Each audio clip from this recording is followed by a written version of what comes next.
other level. It's an ACAC record. I mean, the previous record was 11. Like, it's not even close. So again, like you said, you're just kind of in a moment where you're just playing, right? That's sort of the sense I'm getting. You're not even, the numbers aren't in your head. So did you feel you had a game like this coming on a little bit over the last while? No, I had no idea it was coming. It was another normal week of practice too. I, like same prep that I do for every other game. Although I had a blue Powerade. So maybe there's the key. Game changer for sure right there. Yeah. Yeah, it was another normal week, just casual end of a road trip. It was kind of stressful because, last game of the semester. And we needed to get a sweep and we did, thankfully. Let's go. Yeah, but it was so random, came out of nowhere, and then it was just, well, I guess today's a good day. Well, it was a good day, and it's been a good year for your team. I mean, you sit 9-2. You're a half game back at Concordia right now in the North Division, the ACAC. I mean, you had 11 wins last season. Got to the championship tournament where you finished 5th. Had a good run there. What have you been able to build from that run last season into this year? That's again led to a really, really good start for your group. Yeah. Well, we have a very similar group than we had last year, which is super nice. It's super helpful. That means everything that we did last year, now we're just building on that and enhancing all the things that we were learning. And all of us playing together, the chemistry is so much better now than it was last year. We've had more time to work with each other. And a lot of girls that are usually out of town were in town all summer, which was also huge for all of us, just being able to play together for that extra few months. And our coaching staff is amazing as always. They do a really, really good job at putting people in positions to succeed when we're on the court, with like plays that they'll draw up or plays that we practice however many times where we're like, we want to get her a post up here. We want to get this person a 3. We want to get this person attacking the rim downhill. And so using that and using all the different tools we have, because we have so many different weapons, and we can go so deep that it brings a new level to our game, because it's not like you've got to key in on just this person or just this person. You've got a lot of people out there that it's like, I don't know how to guard these people, right. Which has helped us a ton this year and led to, that 9-2. A nice little record. And you talk about continuity, and that's such an important thing in college and university basketball. And it's even a little bit trickier at a school like Nate, where you have some students that might be there for 2-year programs, or there might be someone like you who's in your 5th year. Yeah. So how important is that continuity piece when you have that? Again, you've got an offense you're running, you have that built in, but just the ability to know just from reflex what someone's going to do, how they're going to react in a certain moment. How much of a difference does that make for a team like yours? It's huge. Being able to play with people that you're like, I've played with these people for like 3-4 years. Right. Like it's, their tendencies, what they're looking for, how they're going to look for you.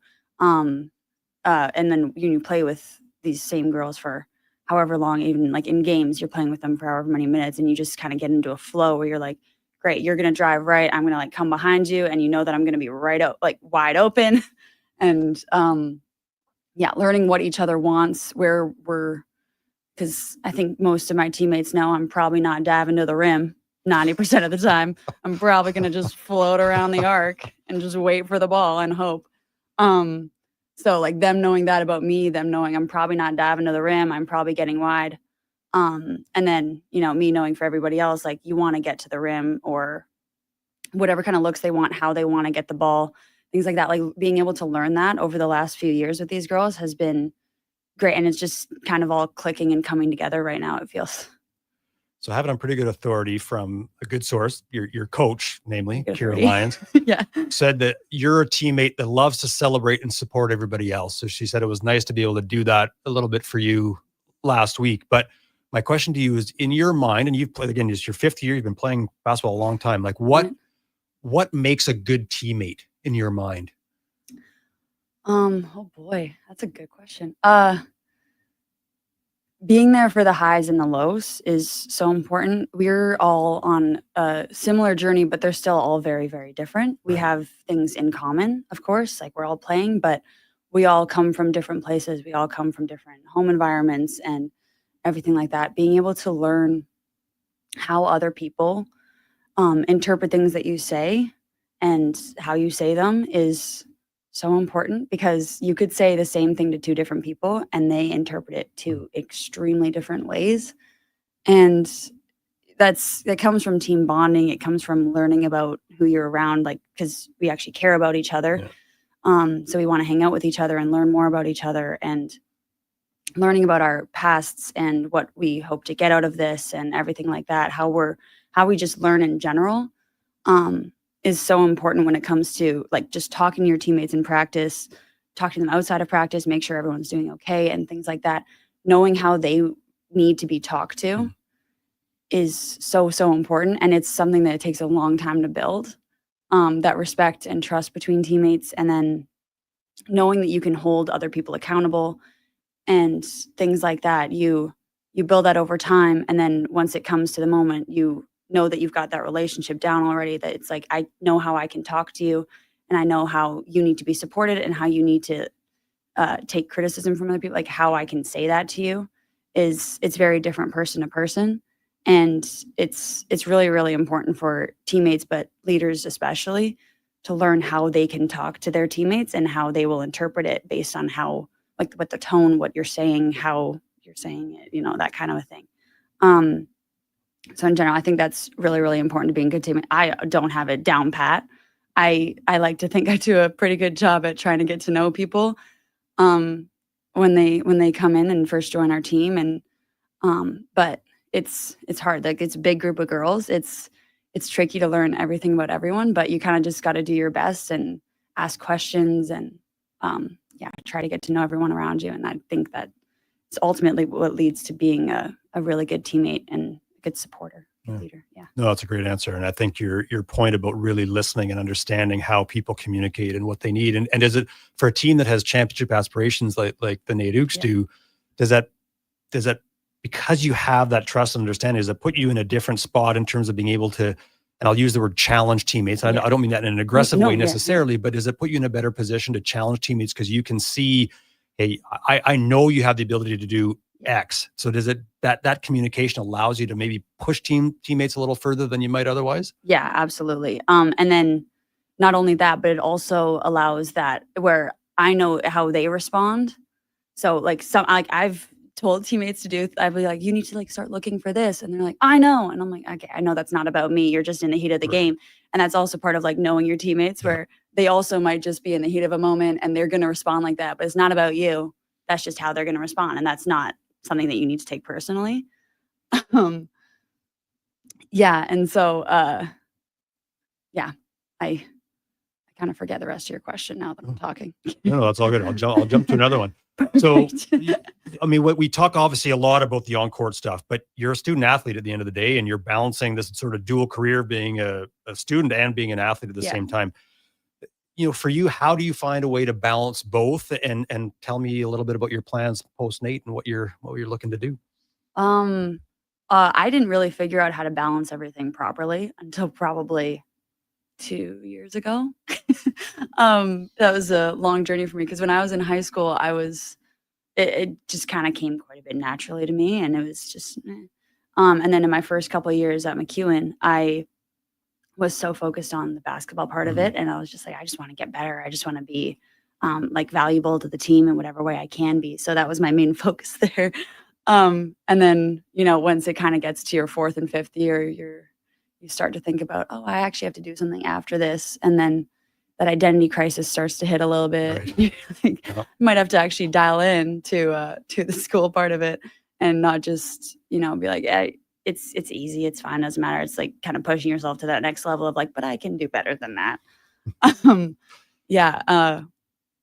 So I've kind of started to figure out the last couple of years how exactly to balance it. It's more just planning out everything that I possibly can and making sure that I stick to the plan that I have for myself. Because especially like when you're looking for a career outside of this, a lot of the things that you do in sport can help you, and being a part of that team environment really helps to be in the actual workforce, because all those things you learn about patience and leadership and cooperation with people that you don't necessarily really know super well right off the bat, that translates to a workforce so well. And then learning those skills early in a team environment where there's a lot of forgiveness and you can mess up and it's okay, is so important when you're, going into the real world after that. Yeah, I'm in marketing, which is it's interesting, but it's funny that I've been doing it for 5 years now, and I still feel like I don't know a lot. But when I start to do assignments, I'm like, I actually do know what I'm talking about when it comes to this. And because I'm in that sports world, I would like the dream is to kind of be a part of sports for as long as I can be. I do a lot of coaching as well on the side. And then, so if I can kind of like be like a marketer for a sports team, that's kind of the dream, because I can just stay around sports, and it's what I know. So it's kind of the easiest path for me to follow. And I think I'd have the most fun. And my older brother works, he works for sports, like a team in Brooks. And I know how much he loves that. And he was like me when he was younger, where he's sports, sometimes school, we dabble. But I was watching him being able to do that. It kind of made me realize I can just stay around sports as long as I want to, hopefully. So yeah, that's the dream. That's good. I mean, as someone that works in marketing myself, I'm still trying to figure it out 25 years in. So, hey, you're doing fine. You're doing fine. So, no, and I think that's a really interesting part of the whole student athlete journey that we don't necessarily hear as much about, because there is such a focus on the sport piece, but yet behind the scenes, and I'll tell you just a really quick story. I first got doing some broadcasting at the U of A back about 25 years ago, and ended up on a bus with the teams going to Lethbridge. I thought that was going to be kind of, I don't know what to expect on these buses. It was dead quiet. Everyone's studying, everyone's, right. And it sort of gave me a really quick lesson in that's what this is about. I mean, yeah, you're playing hard, you're practicing, but there's so much more to it behind in terms of where students like yourself are trying to get to. Yeah. It's a weird awakening moment where you're like, whoa, we care. We care about that, actually. That's right. Yeah. Yeah. And there's like an award at the end of each year for teams with the highest GPA. My team, we're always gunning for that. Yeah. We're like, we really, really want to be in at least the top 3. Right. So, which is great. Yeah, we try to put a big emphasis on school in our team as well. When you mentioned, I mean, your brother Ryan, former producer of this show, and I've worked with him on Edmonton Stingers broadcasts as well. So what were the basketball battles like with him, or do they continue to this day, perhaps? Yeah. Well, he previously held the record in our family for most threes in a game. And it was in high school, though. So every time I hit one in college, I was like, it's a little bit better, though, right? Yeah, he had 13. Well, actually, the number is a little bit iffy. There were different stats taken that game, and I think we're going with 13, though. Sorry, Ryan. But yeah, he had 13 in a high school game against one of our Sherwood Park opponents, and like all my brothers play basketball, and so it's a bit of a running thing. So as soon as I got this, we got a message from our high school athletic director at our old high school saying, well, I think we can now agree that Micah is the best shooter in the family. And I'll take it. Yep. I'll take it. They, all my brothers have been really successful in everything that they've done in basketball and in life. And those competitions that we have when we're younger, when we're playing on the driveway 2-on-2 and we're all fighting and mad at each other, I think really helps. I genuinely think it did help me quite a bit, learning about conflict and, how to kind of figure that out when coming into a team environment like this, because we fought a lot on that driveway. But I think it made us all better. So we definitely all compete a lot. Ryan and I especially, we're the oldest too. So, but we're all each other's biggest cheerleader as well. Like, we're supporting everybody. We're all so happy. Like, my brothers were the first ones that came to me and were like, this is so sick. I'm so proud of you. I was like, you guys, you love me. This is beautiful. Yeah, but friendly competition for sure. Yeah. That's awesome. That's good. Dave. You got that battle on those driveways, though. That you learn a lot from those. Yeah, for sure. Going against a 6'5" guy, you learn a lot from that. Yeah, absolutely. Well, Micah, congratulations on the outstanding performance and the start to the season. Really appreciate you coming in, and best of luck in the second half of the year. 9-2 right now.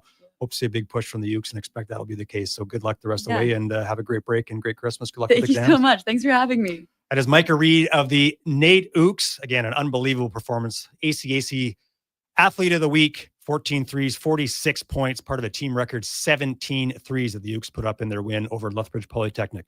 We're going to step out. We'll be back with Micah's former coach from MacEwan. Catherine Adams is going to join us, as well as the men's coach at MacEwan, David Kapinga. Doug McLean, Josh Fenwick here on Hoop City on Sports 1440.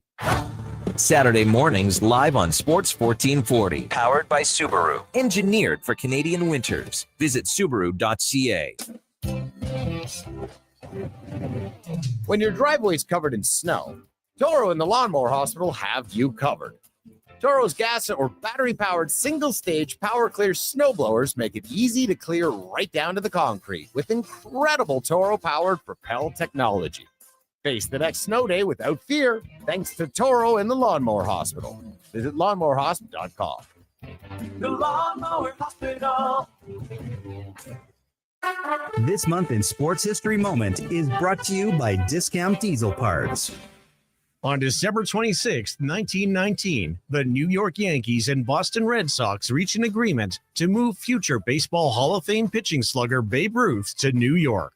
A move amongst rivals that would catapult the Yankees to World Series titles in 1923, 27, 28, and 32, while the Red Sox would not win another title until 2004. Hi, folks. This is Big Al from Discount Diesel Parts.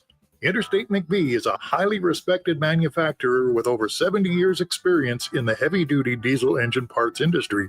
And as an authorized dealer, we've been serving Western Canada with those high-quality engine parts for highway trucks, farm machinery, heavy equipment, transit, and marine, and at a great price, too.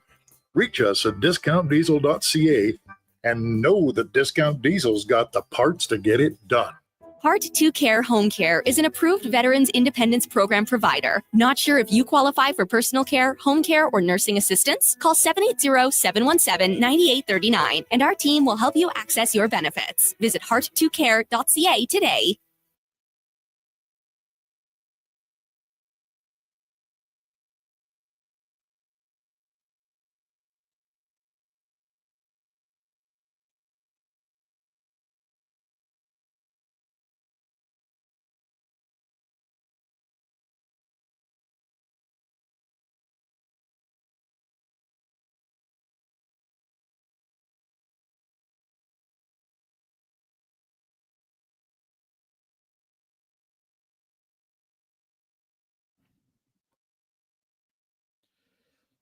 Welcome back. Doug McLean stepping in for Paul Sir this weekend here on Hoop City on Sports 1440, along with Josh Fenwick.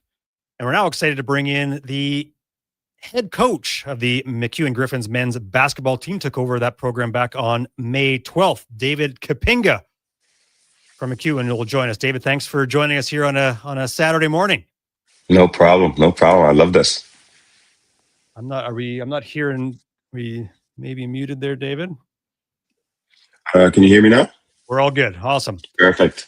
So you take over a program that, let's just be honest, it has struggled. You had 2 wins last season, 3 straight winless seasons before that, but you're 2-8 right now. So what have you liked about your start and maybe what has challenged your group so far this season? Yeah.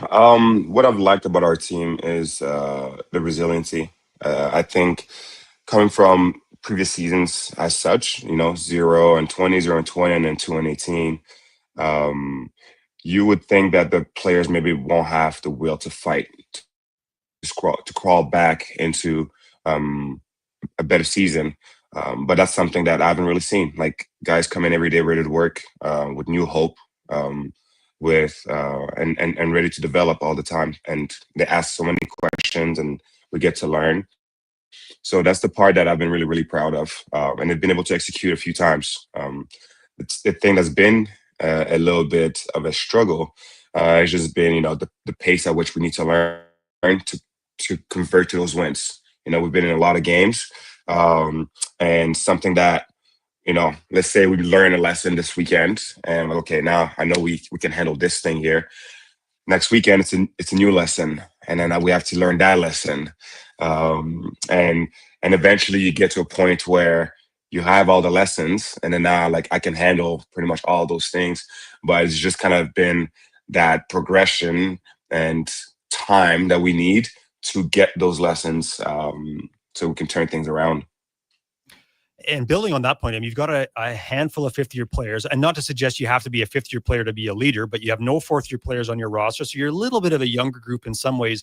Have you seen some of your younger guys already start to step into that leadership role that you know they're going to need to fill once these fifth-year guys are gone? 100%, 100%. I mean, as of right now, I have a good idea who I want to be my captain next year, and it's the first year this year and the second year next year, right? So it's been really, really cool to see that, because I told everyone, like, I don't really care what happened in the past. This is a blank slate. Like, you take what's yours. What happened last year is last year. And there's been guys that heard that message and really, really took initiative. And I'm that type of person that I allow people to be who they are. And then if that's the job that you're good at, and that's I don't care how old, how many years you played, who you are, take the job. That's yours.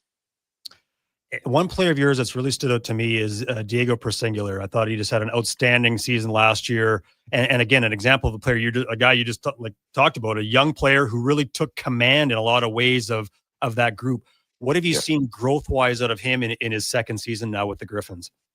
Yeah, Diego is one of the guys I've been the most hard on. As a previous point guard, you kind of see all the little things that you're like you wish you couldn't see, but he's like, I have to tell him about this. I have to tell him about that. So my challenge to him this year was, I need you to become a better point guard, a better leader.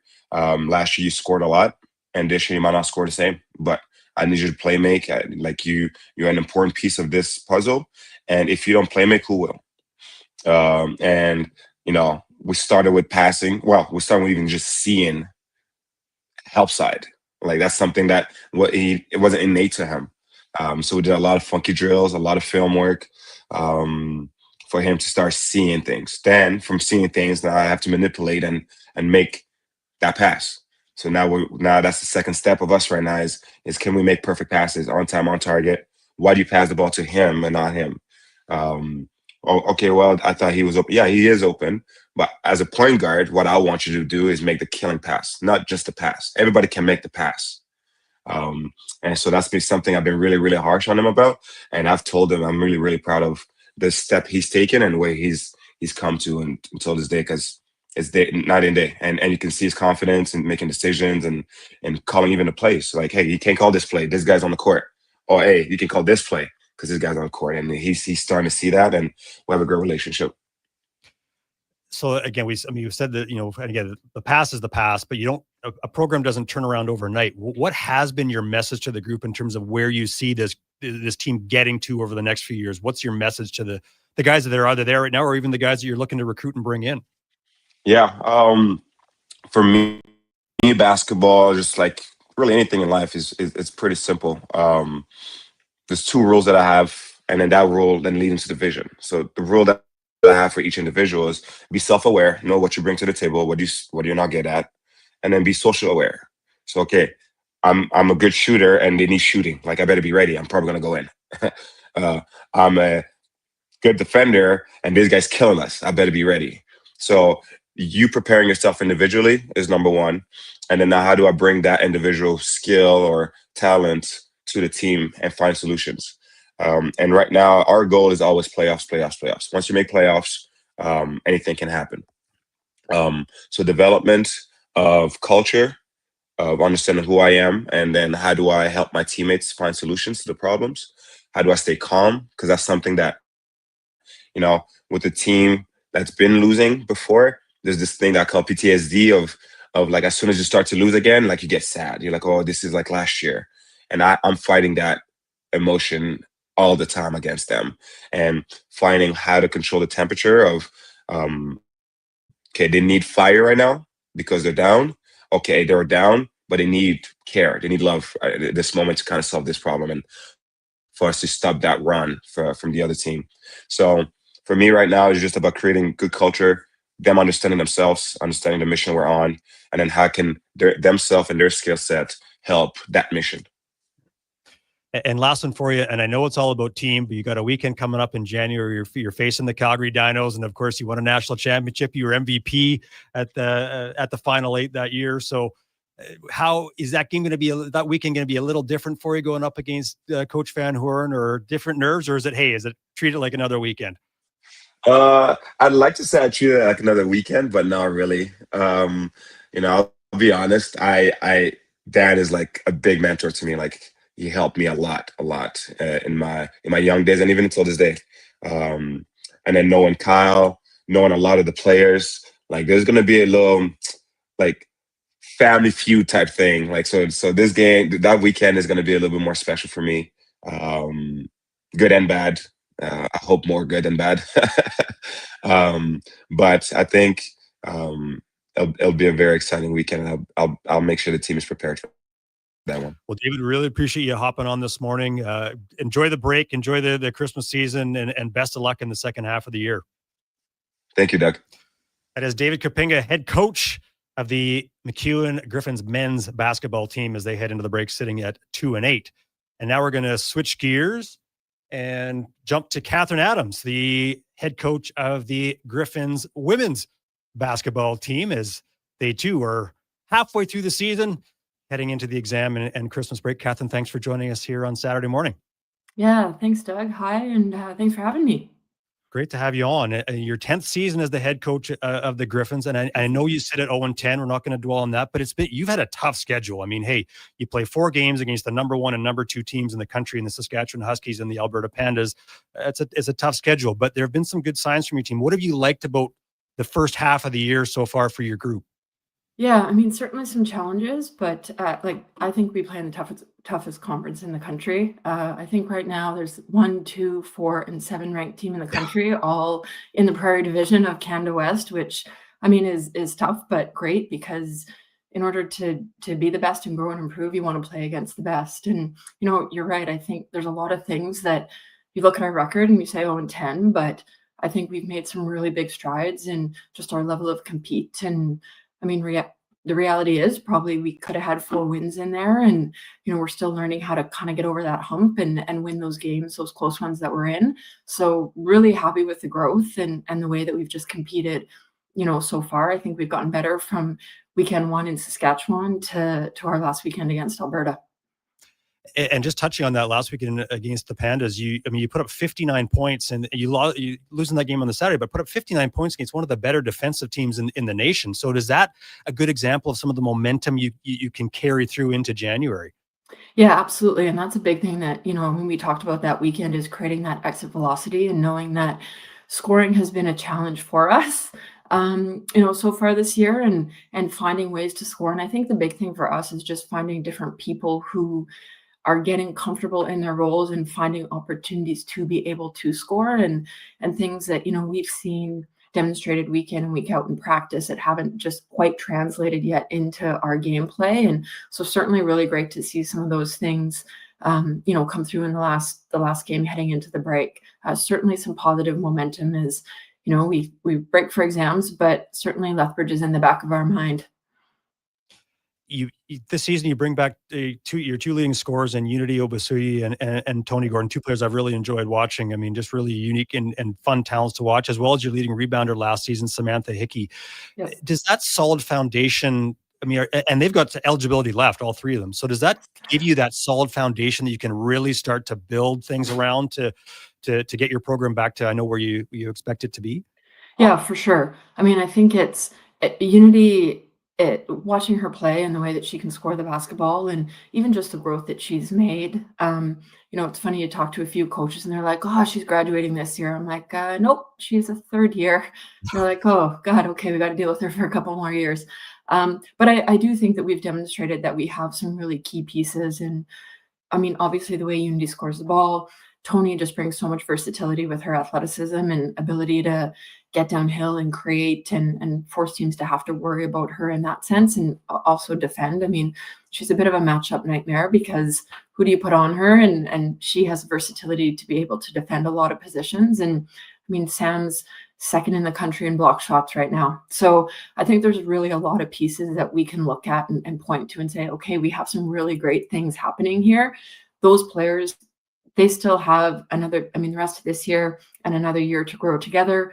Sam, Unity, and the majority of our group actually have 2 more years till they're ready to graduate. So you certainly can, look at the future with optimism in where we're going and how this program is building. And who else? We mentioned those 3 players, but who else from your roster has really stepped up so far this year for you? Yeah, I think we've had, different people in different moments. Paige Massier has come in and been really great at the defensive end, just a spark plug for us. I know, in our game against Mount Royal, when we were down 26 at half and had a chance to tie it, at the end of the game, she really came in defensively and got a couple steals and made some stuff happen.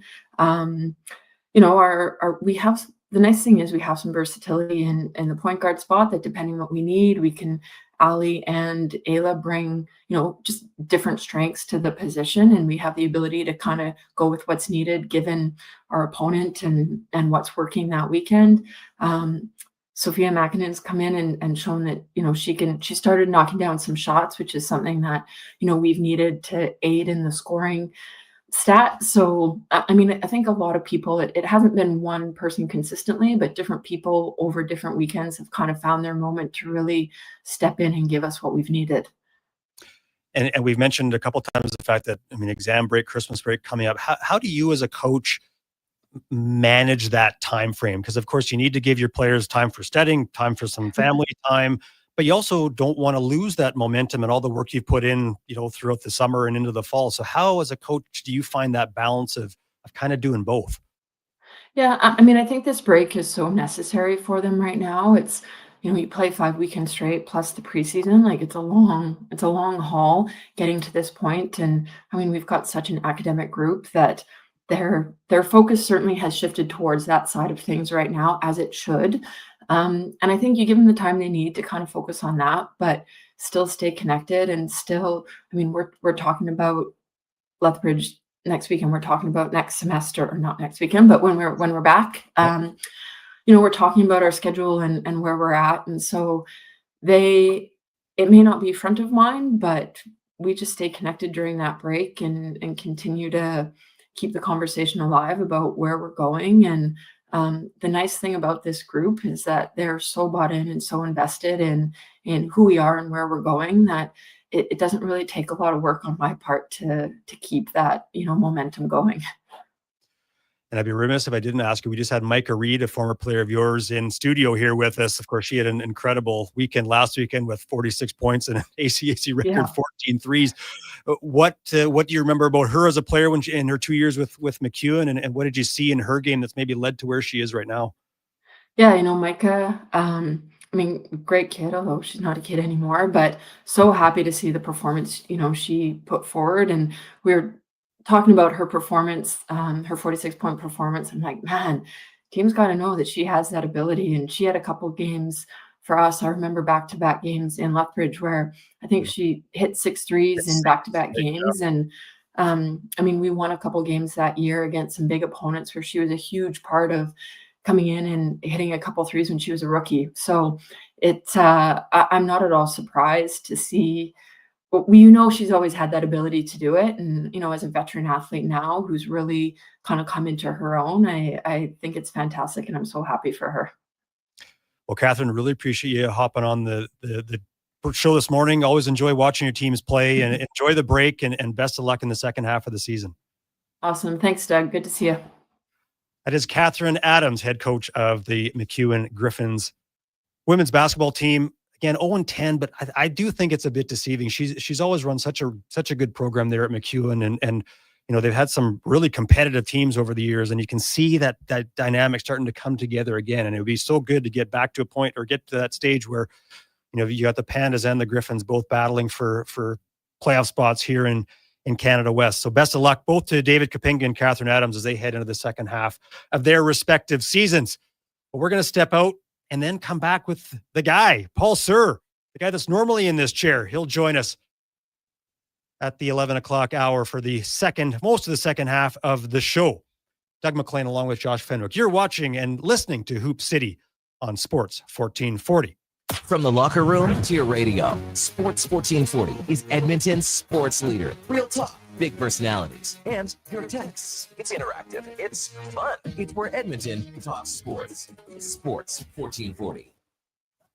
Saturday mornings live on Sports 1440. Powered by Subaru. Built for real-life confidence. Visit Subaru.ca. Life is delicious when you shop El Safadi Brothers Mediterranean Supermarket. Hurry in for this week's specials. Russet potatoes in the big 10-pound bag, sale priced at only $6.99. Willie and Anwar, thank you for supporting El Safadi Brothers Mediterranean Supermarket. 2 locations to serve you. Born from work, built for play. Carhartt's all-new Super Ducks tech jackets are built for hard-working people who can't sacrifice mobility for durability. This ultra-tough gear fights off wind, snow, and cold, while full-swing technology flexes with every move and still packs 3M insulation for maximum warmth. Try your new Carhartt Super Ducks at JobSite Workwear. 3 locations in Edmonton and online at jobsiteworkwear.ca. ShopSite Workwear, tough gear for tough jobs.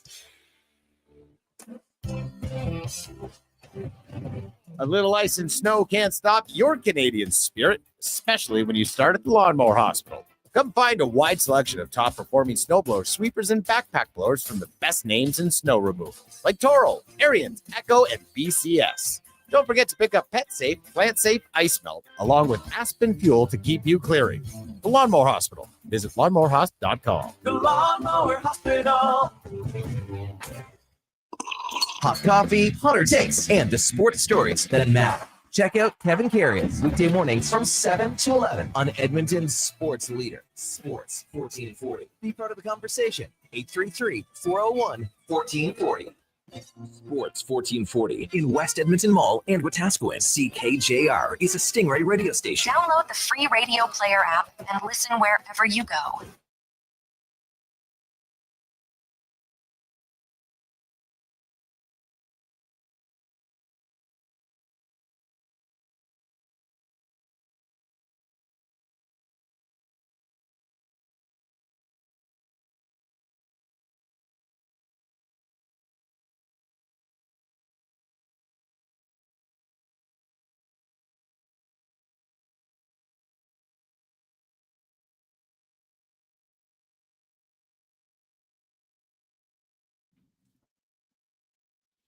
Well, not yet. We'll get him here in a second. Doug McLean right now in the host chair as Paul is away this weekend, but we do have him. We're going to bring him in right now. The regular host of this show, Paul Sir.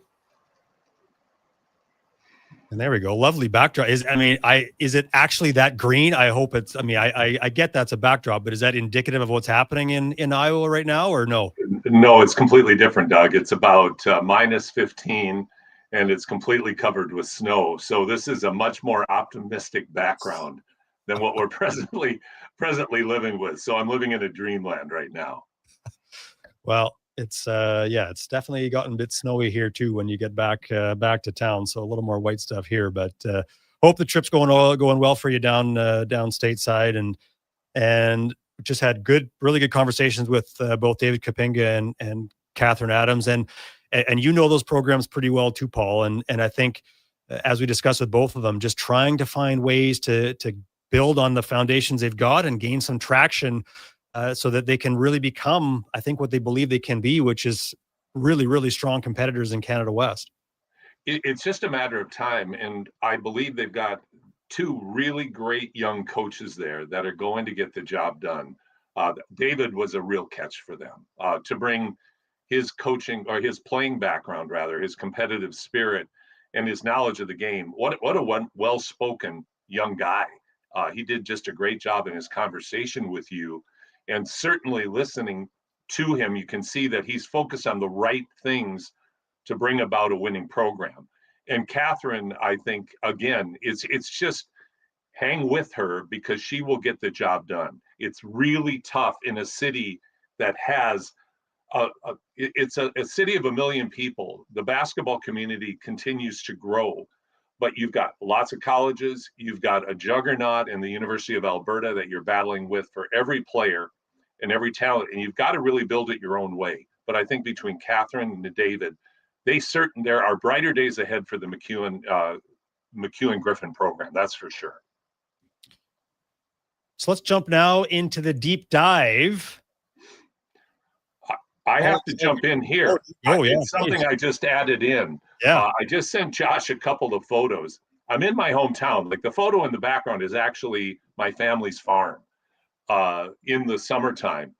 And the picture you see right now is the school gym in Cresco, Iowa, for Cresco High School.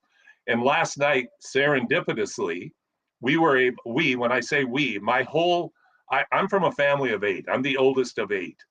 And we were able to all get together this weekend on our family farm. And as it worked out, our nephew, my brother Tim's son, Joseph, has a son who is a grade 10 for High School. Now, last year as a grade 9, he's an outstanding shooter. So we got to go and watch him play last night in the gym all of my brothers played in, and in the program that my father played in many, many years ago. And we got to watch Drake, his name is Drake, hit 6 3-pointers. He was 6 for 10 last night with 21 points as a sophomore. Oh. This kid can really, really shoot. And they have a fun team.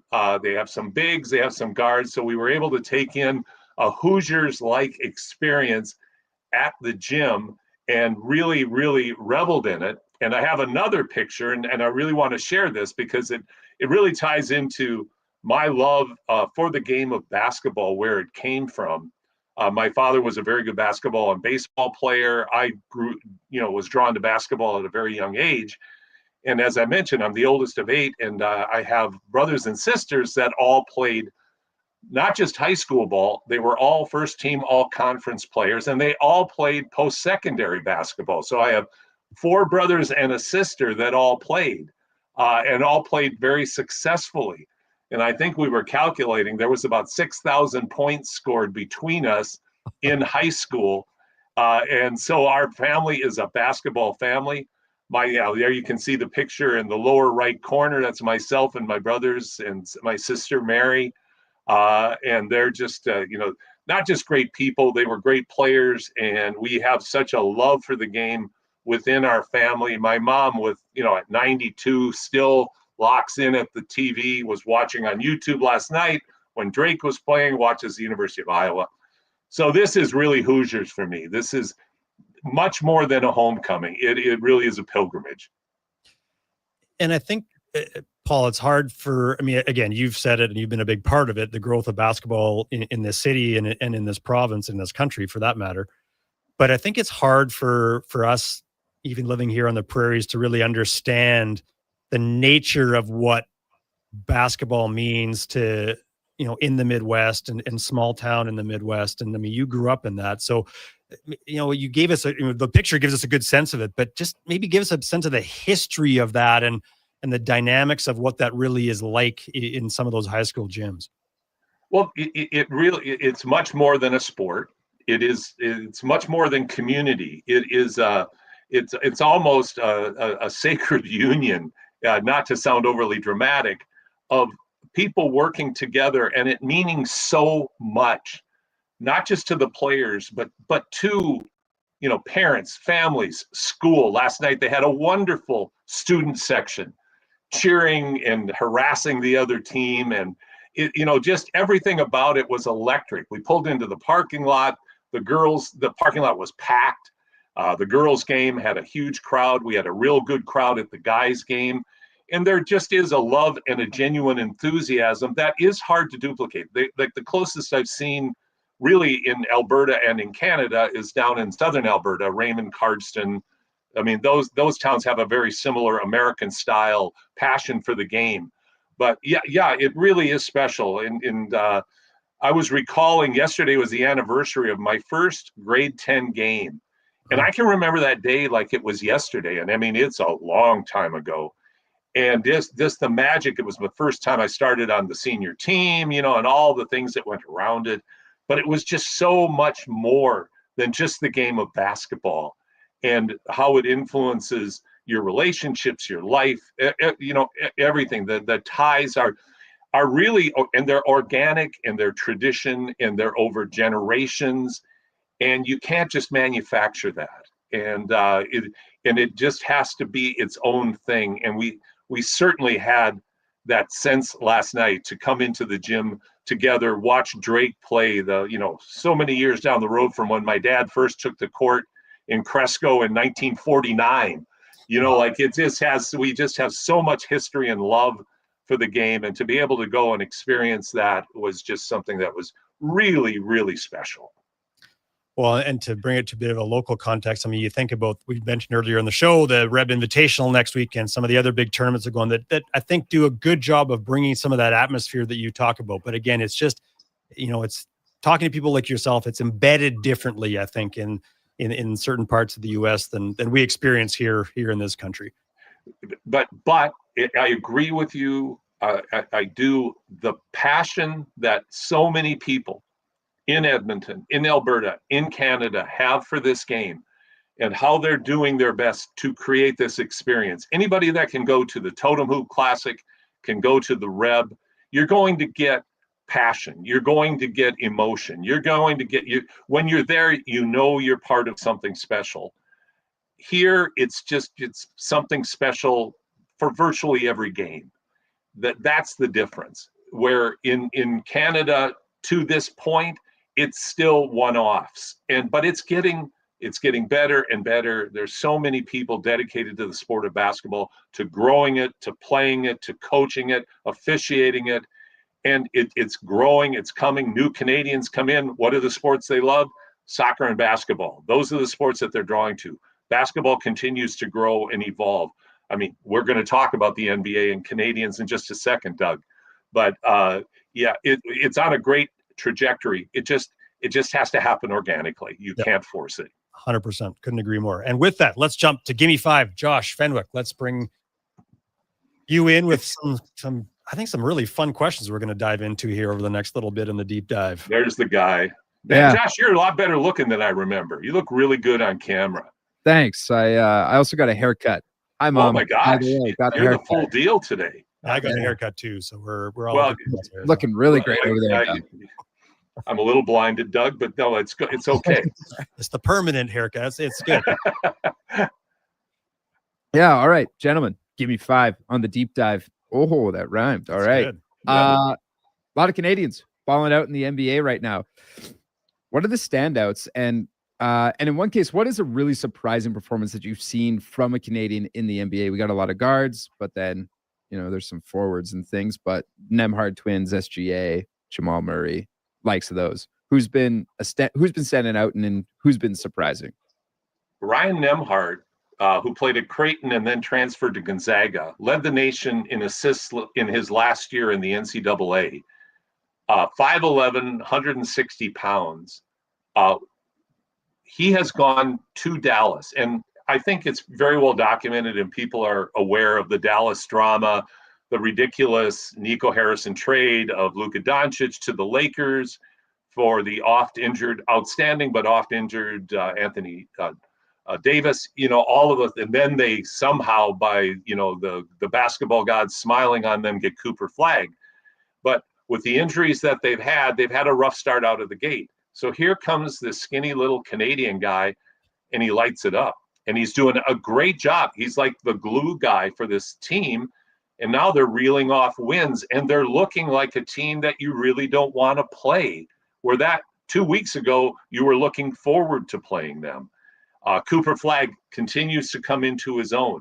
The Dallas Mavericks still have a bunch of injuries, but a big key has been Nemhard, who dropped 28 the other night, unexpectedly 28. So, the thing though is you can't teach size, but you also can't teach character.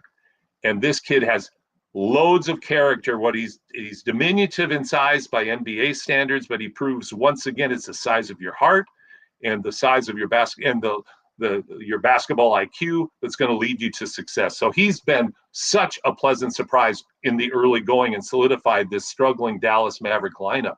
But my gosh, a few years ago, Doug and Josh, we were making a big deal out of the fact that there were over 20 Canadians in the NBA.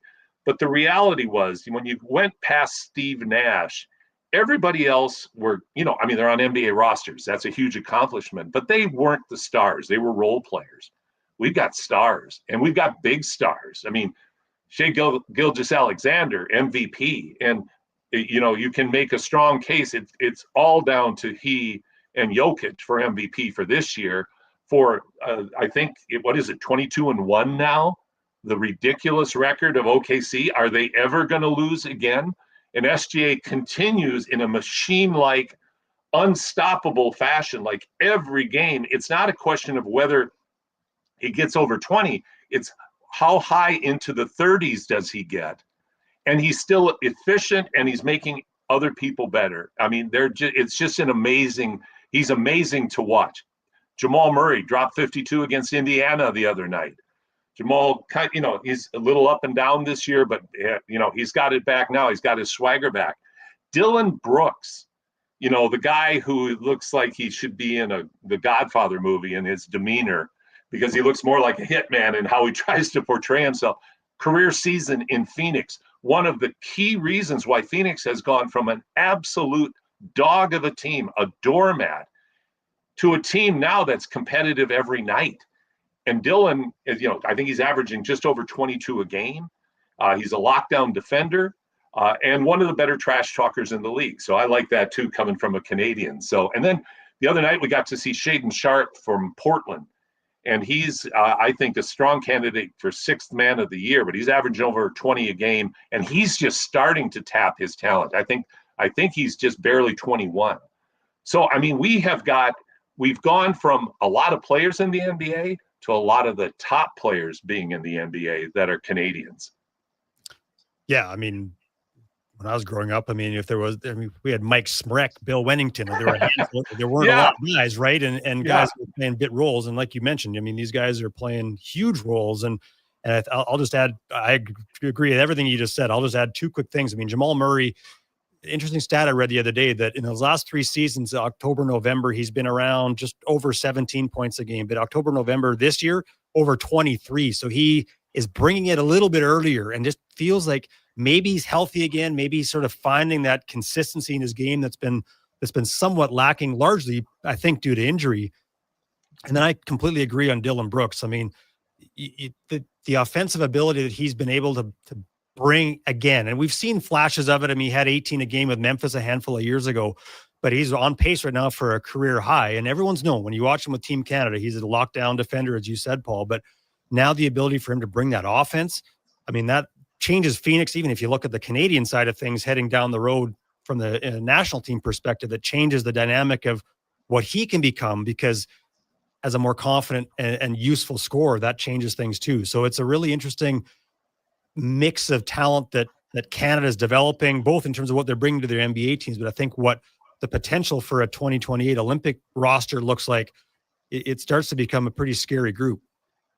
Well, and I think we have been hovering around that expectation of Canada finally getting into medal contentions, using the Olympics as the beacon, the ultimate. There's still such prestige attached to a gold medal in any of the sports in the Olympics, but basketball is special.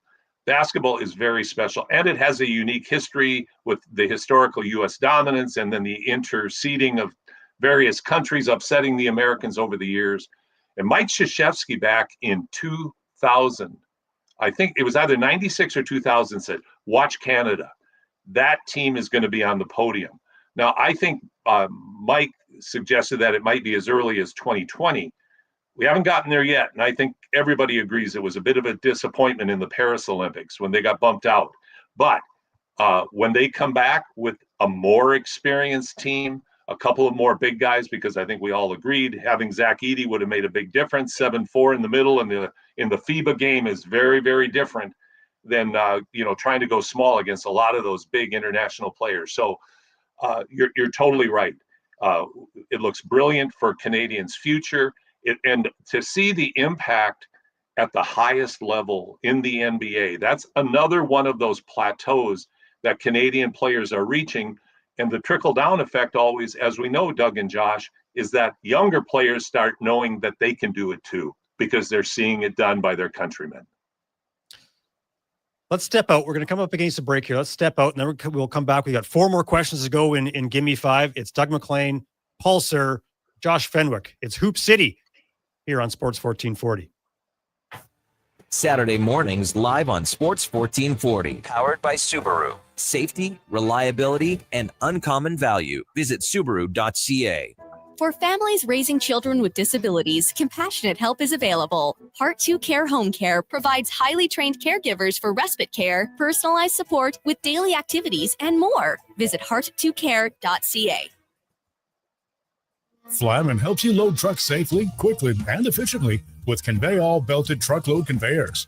Built for high-capacity loading of grain, seed, and fertilizer, these conveyors are designed for gentle product handling and maximum throughput. Ideal for commercial farms and bulk handling operations. They're engineered for performance and reliability. With 16 and 22-inch belt widths and customizable options, we can meet your exact operational needs. Visit your Alberta Flamin dealer or flamin.com today. I'm Gene Principe, bringing season's heatings from Legacy Heating and Cooling. For Yuletide comfort you'll love this Christmas. You should Call Legacy. Call Legacy. There's no better way to fix your furnace. You just... Call Legacy. They're professional, never rude, doll. You should Call Legacy. Call Legacy. Plus, no interest and no prints of payments for 1 year when you buy with Legacy Heating and Cooling. This isn't your average tour. It's a small group adventure to Peru, limited to just 20 guests. From July 29th to August 9th, 2026, Network Travel invites you to discover the Amazon rainforest, travel through the Sacred Valley, and board a train to the legendary Machu Picchu. Continue across the Andes to Lake Titicaca and the floating islands of Uros with exclusive small group experiences. Book from $47.69 per person, escorted every step of the way at networktravel.ca. This month in Sports History Moment is brought to you by Discount Diesel Parts. On December 8th, 1987, the Philadelphia Flyers' Ron Hextall becomes the first ever NHL goalie to score a goal, shooting the puck into the Boston Bruins' empty net in a 5-2 win at the Spectrum in Philadelphia. Hextall was always known for his aggressiveness inside the crease, with this being a small showcase of his skill outside of the usual, making him the first at his position to ever record a goal. Hi, folks. This is Big Al from Discount Diesel Parts. Interstate McBee is a highly respected manufacturer with over 70 years' experience in the heavy-duty diesel engine parts industry. And as an authorized dealer, we've been serving Western Canada with those high-quality engine parts for highway trucks, farm machinery, heavy equipment, transit, and marine, and at a great price, too. Reach us at discountdiesel.ca and know that Discount Diesel's got the parts to get it done.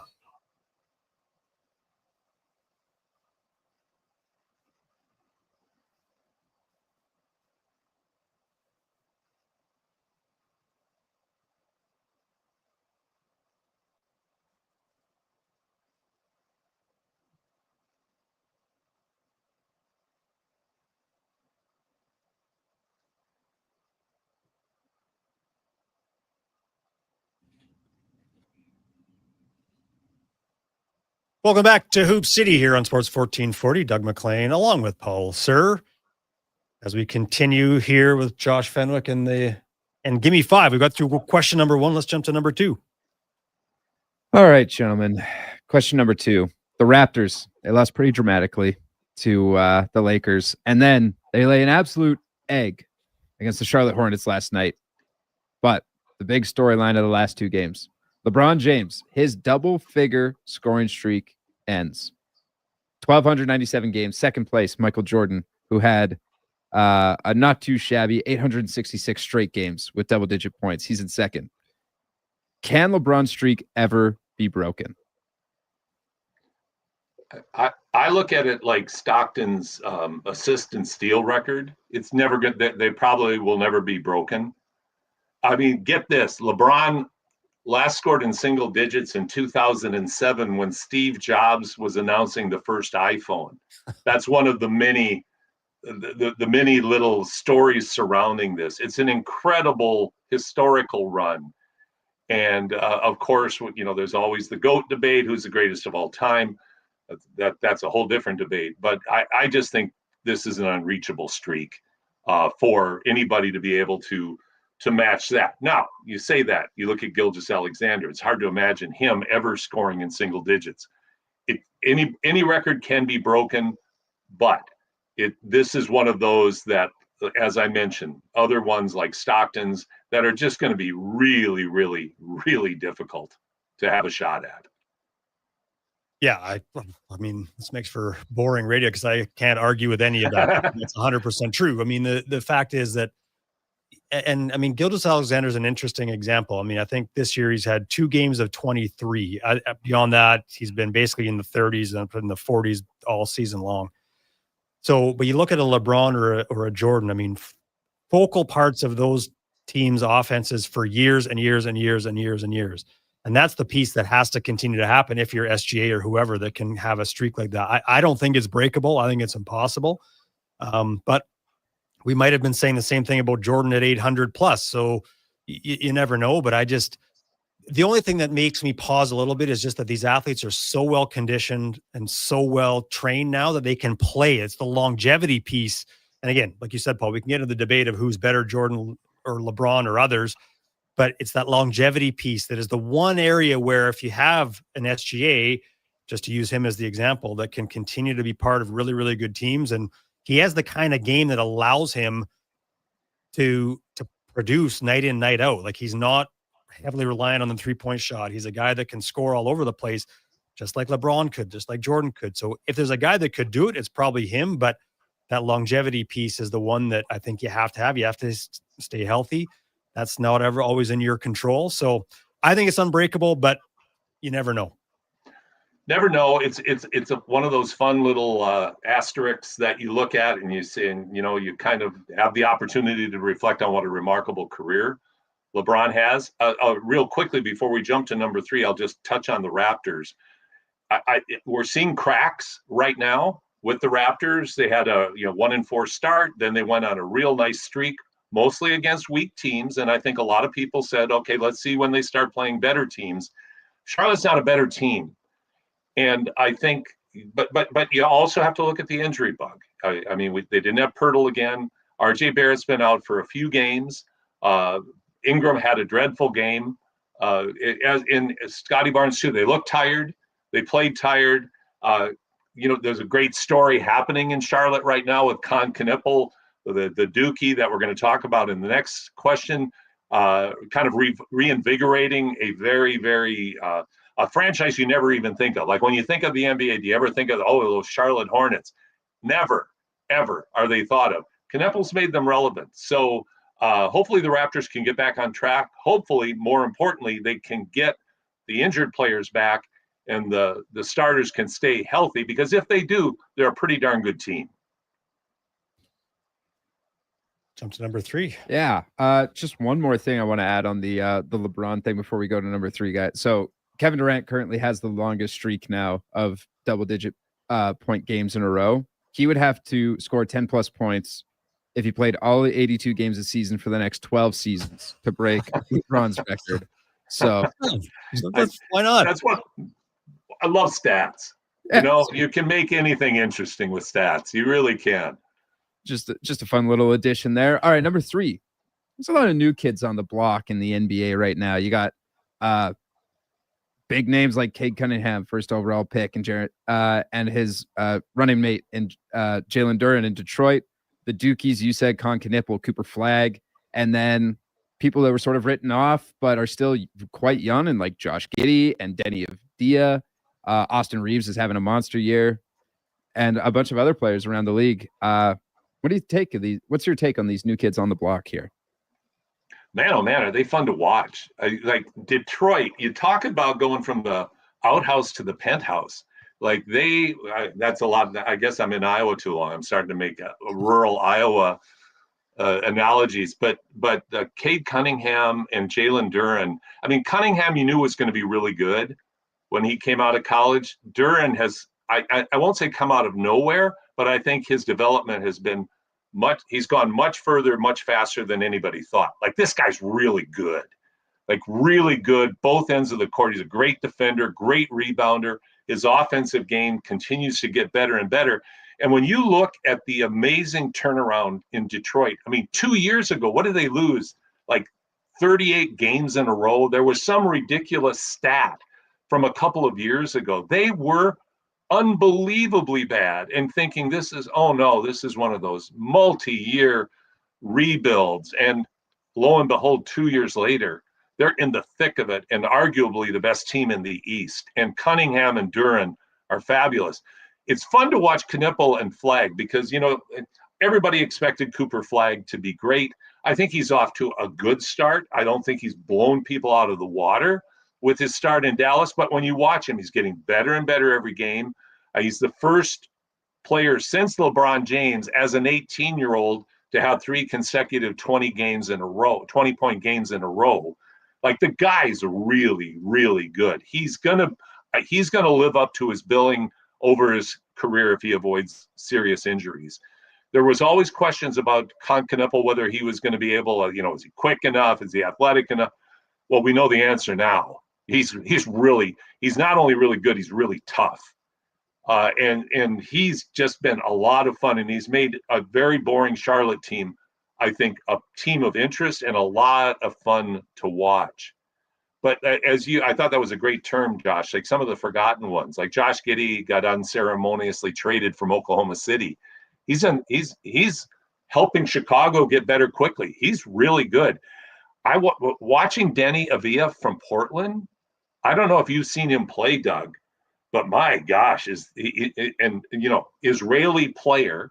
Yep. That of course makes him unique anyway. But what this guy can play, and man, is he fun to watch. The versatility in his game, his ability to read the game, score, pass, set people up. He's long. His ball handling and passing skills are great. He's just a real pleasure to watch. I mean, are we in an era now, Paul? I mean, I'm curious for your take, and Josh, yours too. Like, where you always had the guys at the top end of the draft that could step in and play and contribute right away. But it seems like we're starting to see more and more players that you can pick later in the draft that can step in and contribute pretty quickly. And that's something that I think back on years past in the NBA, that wasn't the case. And so are we at a bit of a different era too, in terms of how young players are even being deployed and used, and the fact that they can step in and contribute to some degree right off the hop? I'm going to jump first, Josh, and really would look forward to your opinion. But I think my theory is one of the impacts that the OKC Thunder have had on the rest of the league is that you don't have to play like everybody else. You don't have to play small ball. It doesn't have to be all threes and layups. And, poor Josh has heard me rail on analytics over and over and over. And you have too, Doug. I bore everybody to tears with it. I'm with you. So, hey, it's all good. Well, it takes the humanity out of the game and turns it into a statistical stew, a nonsense stew of guys with pocket pens that never played. And so but I think deploy is a great word, because there are so many players that bring unique talents into the NBA. And I think what teams are doing a much better job on is accepting individuality and identifying unique talents and skills and building systems that give people the opportunity to take those elite level skills and be successful. And Gilgeous-Alexander leads the pack from this standpoint of he has popularized the maligned mid-range game. So now more players are shooting teardrops, pull-up jump shots. It's no longer out of vogue to do that. Teams are embracing that. And so they're taking teams with unique skills and allowing those skills to be expressed and developed. I mean, Austin Reeves, we mentioned him. I mean, he's killing the league. The guy's averaging over 28 a game. He's tearing it up. It's one of the reasons I think he's the main reason LeBron James is taking such a secondary role, because we knew Luka was going to be ball dominant, but you had no idea that Austin Reeves was going to be an upper echelon scorer and talent and impact the Lakers the way that he has. What are your thoughts, Josh? Yeah, I agree with you. There's the game is it's evolving in a way that it's devolving. It's going back to the way it used to be played, which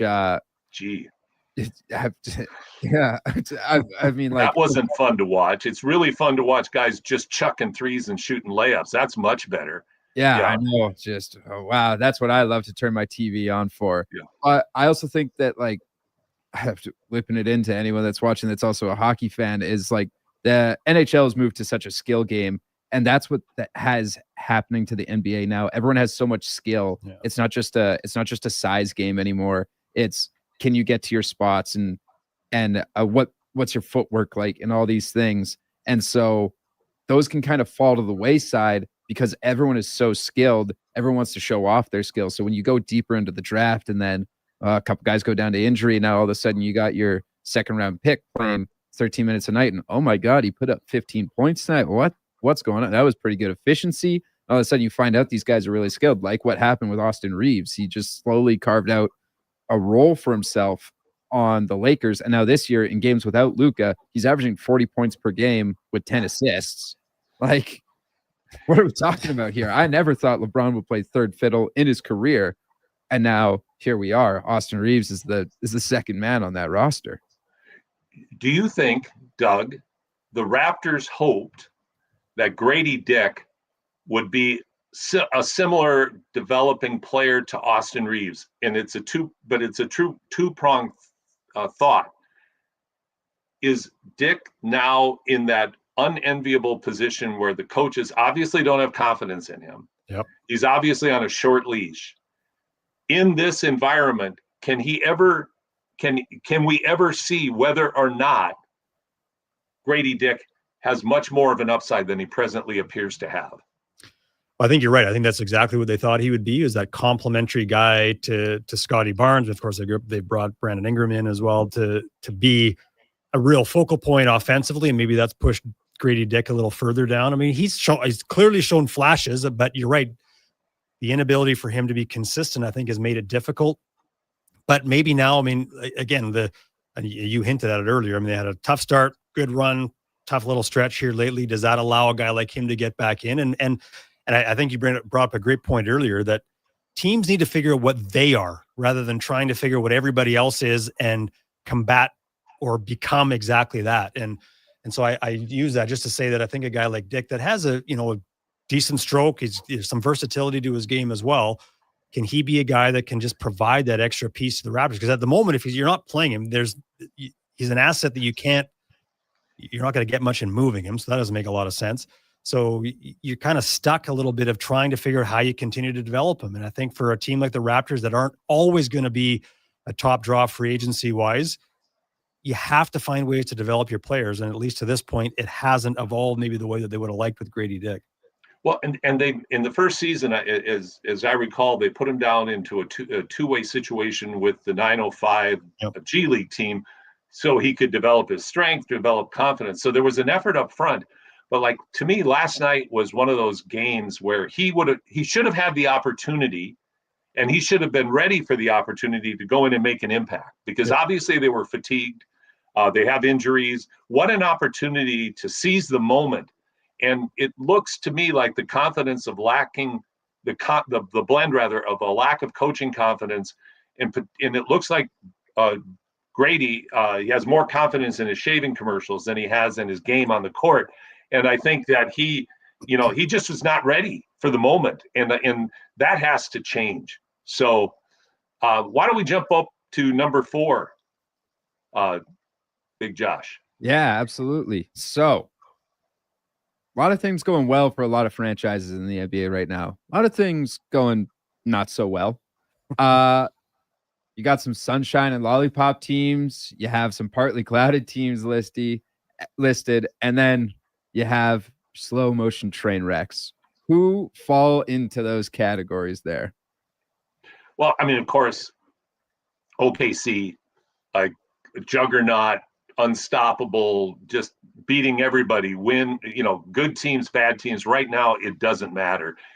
They look literally unbeatable. The Golden State Warriors, after a loss to OKC this past week, said, yeah, this is a team that could break our 73 win record, certainly. But Houston, the acquisition of Durant, the solidifying of their lineup, the accelerated development of Amen Thompson, still one of the great names in the league filled with great names. Spurs winning without Wembanyama, very encouraging. Detroit, of course. Knicks are tough.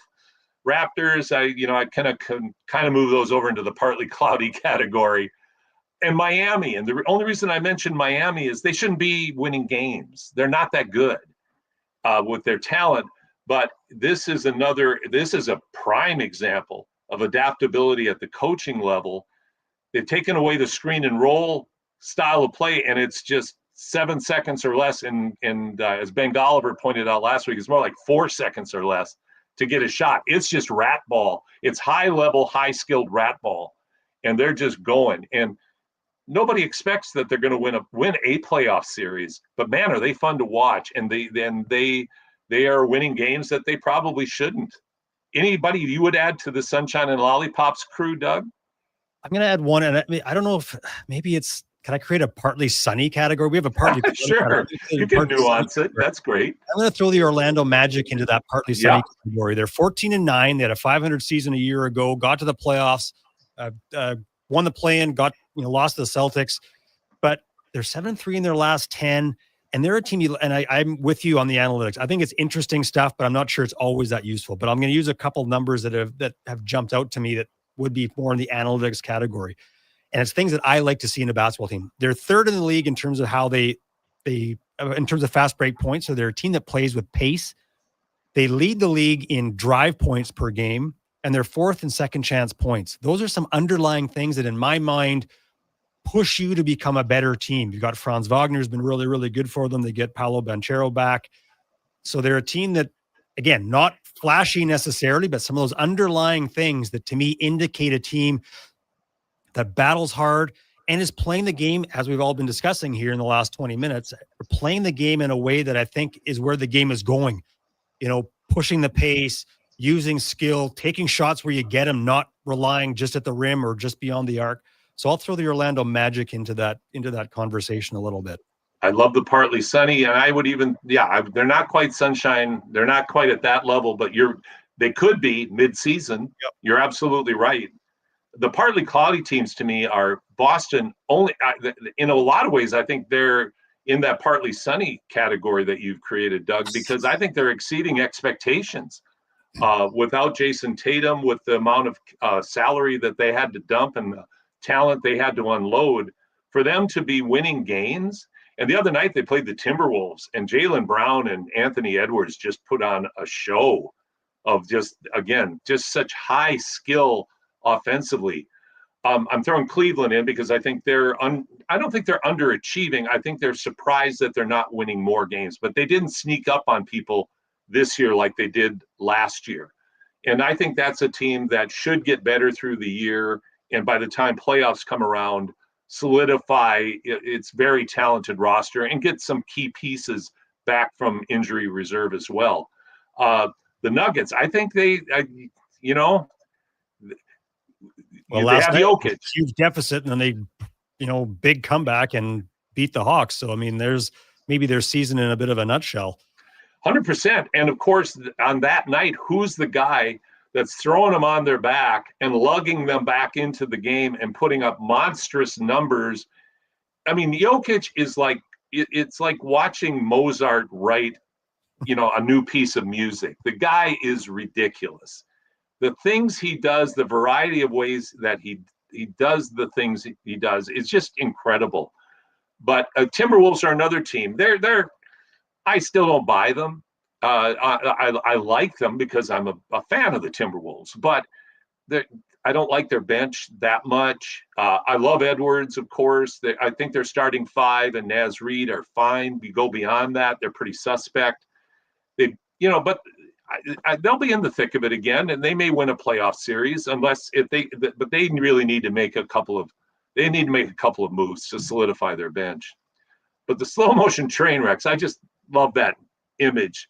Man, can you just see the Clippers, standing on the engine of the train as it's about to shoot over the edge of the bridge into the gulch? Like, what a terrible basketball story. Yeah. Program. Love it. What a train wreck. Yeah, it's just, I mean, you look at that franchise and they've had opportunities, they've been good in stretches, and they've never been able to maintain it. They've never been able to build on anything from the earlier, and we'll touch on Chris Paul before we wrap up this segment, but the Chris Paul, Blake Griffin days they get Kawhi, and they've just never been able to find a way to become overly relevant. And I think they're the perfect example of a history-long train wreck from their San Diego days. The Elgin Baylor curse. Elgin Baylor, the great NBA player, absolutely a cursed general manager. I don't know if it was because he just wasn't good at his job or it was just a poisoned culture right from the start. But you're right. I mean, and I think that's a perfect time to bring in point number 5. Chris Paul gets the boot unceremoniously at this stage in his career. But you know what? If I had to just say outside looking in, you never really know what happens unless you're in the boardroom with the people. That's Chris Paul's fault. Yeah. He is, reputationally, he is one of the most difficult players to have on your team. He's a know-it-all. He's vocal. He's condescending. He's negative. And I heard one of the shows the other day. What was the guy's name?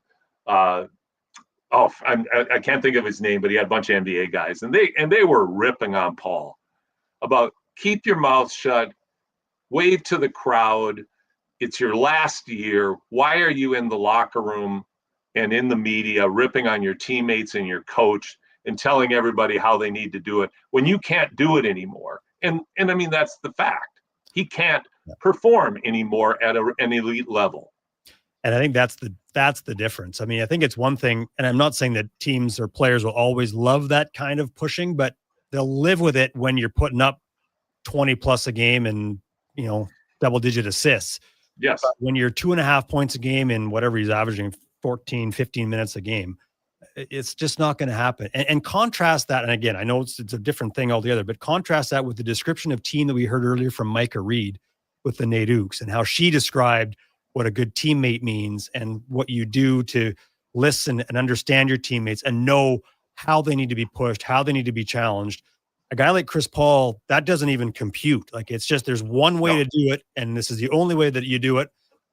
You never adapt and you live the consequences. And it's a reason why he's bounced around all over the place, because he just outlives his welcome. And I think it's just such a contrast to sort of think about that mindset of team versus what Micah described and what she sees in terms of what they're doing with the Nadukes. And I think it's a really interesting discussion around leadership and how you build a functioning, successful program. And the Clippers just haven't been that. And Chris Paul has been part of that a couple times. And the irony of what you're just saying, Doug, which is right on, it translates whether it's high school, college, or pro. That's number one. But number two, the irony of Gilgeous-Alexander getting traded away by the Clippers and being a major part of creating the exact culture that you just described, that's the basis for success, which is another outcome that's impacting the mentality of the league right now, is we got to build our culture from within using the draft, less emphasis on buying superstar teams. We've gone over, and I appreciate you guys taking the time with me, but one final thought, and just real briefly, will Giannis be traded by Milwaukee this season? What do you think, Doug? Oh, as much as it pains me to say this, Yes. as a Bucks fan, a lifelong Bucks fan, yes, I think he will. And I think it's the better thing for him. And frankly, I think depending on the return, of course, it's the better thing for the franchise. I don't think they're going to be in a position to build what they need around him at this stage. I think they can, again, if they can get the right mix of picks and some players that can step in. It can't just be picks. They got to get some players that can step in, which is what, when Josh and I were talking earlier around who is the right fit, can you get, who has the talent that they can give up that can step in and contribute right away to the Bucks. So and I'm not sure where our poll's at, Josh, but I think it happens. And I think, like I said, unfortunately, and it pains me, I think it has to happen.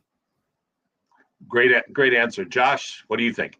If you want a poll update, yes, 75% of the people are saying yes, the Bucks should trade Giannis. Okay, so that's good. So the Bucks are going to go back to what they were for most of my life, which is completely irrelevant, and no one knows them. And hey, as a Bucks fan, it's been fun walking around this city or other places I've been and seeing people wearing Bucks, anything, jerseys, shirts. I was usually the only guy.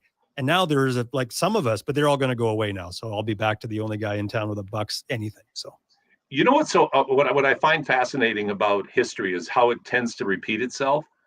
I think of Portland. Let's draft big guys with bad feet, and take it at a high pick. And no, we don't need Michael Jordan. Let's take Sam Bowie. But then they draft Greg Oden.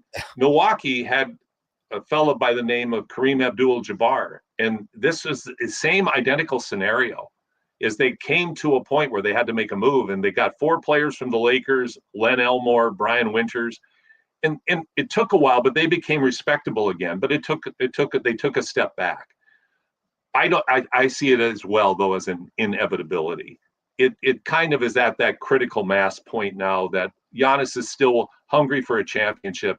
Probably not going to happen. Small market teams, they can't go into the second apron and start trying to pay people to build around him. So if you can find, as you pointed out very well, Doug, if you can find a good return on trading Giannis, it probably will be an inevitability. And we'll see if Milwaukee, I mean, they've given it their best. They've won a championship. I think Giannis has been a great citizen for their great representative for their franchise. I don't think he's an ungrateful man. I just think it's one of those things that's kind of reached the end of its run, and it's time to move on. It'll be one of those situations where a player gets moved and the city still loves him and he still loves the city. I think that's going to be something that doesn't often happen in any sport. Yes. I think that will happen in this situation. And I think that says a lot about him. And I think hopefully says a little bit about the franchise as well in the Milwaukee Bucks. So we'll see what happens. We'll keep an eye on that. Absolutely. Well, Paul, I know you've been away and enjoying some family time, so continue to do that. And thanks for hopping on your show. And I've kept the seat warm. I hope it's all good for you when you. Yeah. You guys have done a great job. Thank you, everybody, for listening. I really appreciate it, and looking forward to being back next week. But Doug, can't thank you enough. And have a great weekend. My pleasure, Paul. Always happy to do it. That's Paul Sir, the namesake of this show, the guy that runs so much about basketball in the city. We're going to step out for one final quick break. We'll be back to wrap up the show. You're watching and listening to Hoop City on Sports 1440. Saturday mornings live on Sports 1440. Powered by Subaru. The perfect choice for Alberta's challenging weather and road conditions. Visit Subaru.ca. Been there? Scrap that. Metal Neck Salvage. With public scrapyard locations in Camrose and Drayton Valley, they'll even come to you. Metal Necks has the trailers and equipment to haul anything away, and not just the good stuff. They'll take it all and pay you more. Their crew also tackles farm, oil field, and industrial site cleanups. Book now for winter. Plus, demolition and roll-off bin services. Details at metalnecks.ca and on Facebook. Taking care of their customers one piece at a time. Metal Neck Salvage. Big Brothers Big Sisters ignites the potential in every child. We're calling upon our community. Visit bigbrothersbigsisters.ca. Donate or volunteer today. Together, we can create a bright tomorrow for all our children.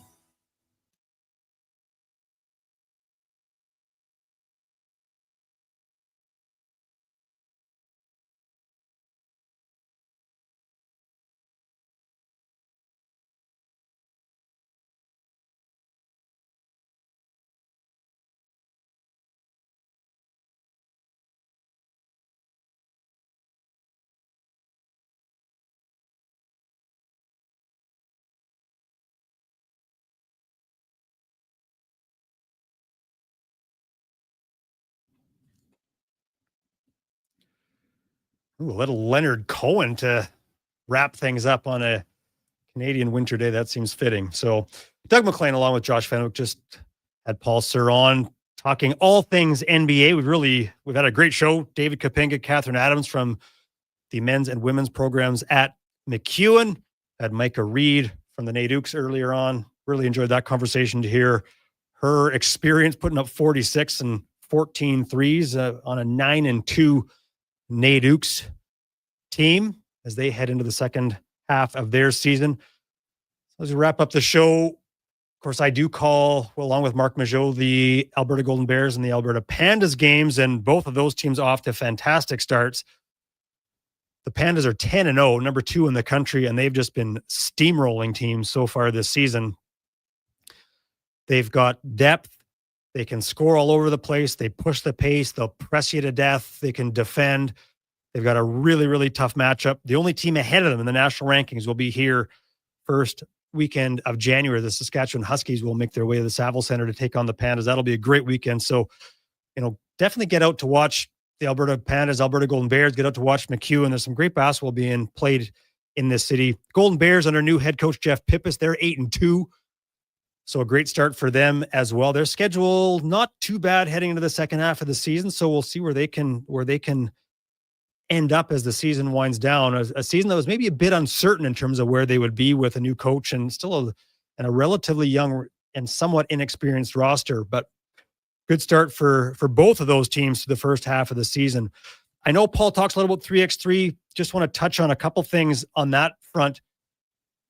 The FIBA 3x3 America Cup, the Canadian women finished second. I believe that was last weekend. They fell 21-19 to the United States in that final. Catherine Plouffe, Paige Crows, and Jade Belmore, who played at the University of Regina, and then Marissa Russell, part of that team. And then the Jamin 2026 FISU World Cup 3x3 basketball. So FISU, the world governing body for university sport, that was recently held in China. And the Carleton Ravens, their women came away with the gold medal in that tournament. Ingrid Meteau, Tatiana Burke, Dorcas Buiza, and former McEwen Griffin, Noelle Kilbreth, was on that team. And so they won a gold medal at the FISU Cup of 3x3 basketball that takes place every year. It's typically been held in China, but it has moved around a little bit as well. So good to see the 3x3 side of the game continuing really strong for Canada, and especially on the women's side of that. Mentioned the Totem Hoop. I'm going to get that right one of these days, Josh. I don't know what is going on here. The Totem Hoop Classic. Girls final tonight at 5 p.m. and the boys final at 7 p.m. tonight over at Ross Shep. And then the Reb Invitational next week at Jasper Place. So some great basketball going on in the city that you certainly encourage everyone to get out to. And on that note, we're going to wrap up. Josh, appreciate you guiding things along and making sure I didn't drive this thing and become my own slow-moving train wreck. Hey. So I managed not to do that here today. So that's a what win. The producer's for, man. Well, love working with you. Really appreciate all the help leading up to today and on the show here today as well. So on behalf of Josh Fenwick, Paul Sir, all of our great guests, really appreciate everyone tuning in here on Saturday morning for Hoop City. Paul will be back in this chair next Saturday morning at 10 a.m. with another edition of Hoop City. Enjoy the rest of your weekend. Thanks for tuning in. Get the lowdown with Low Tide. Weekdays from noon to 2 on Sports 1440. He's seen it all and then some.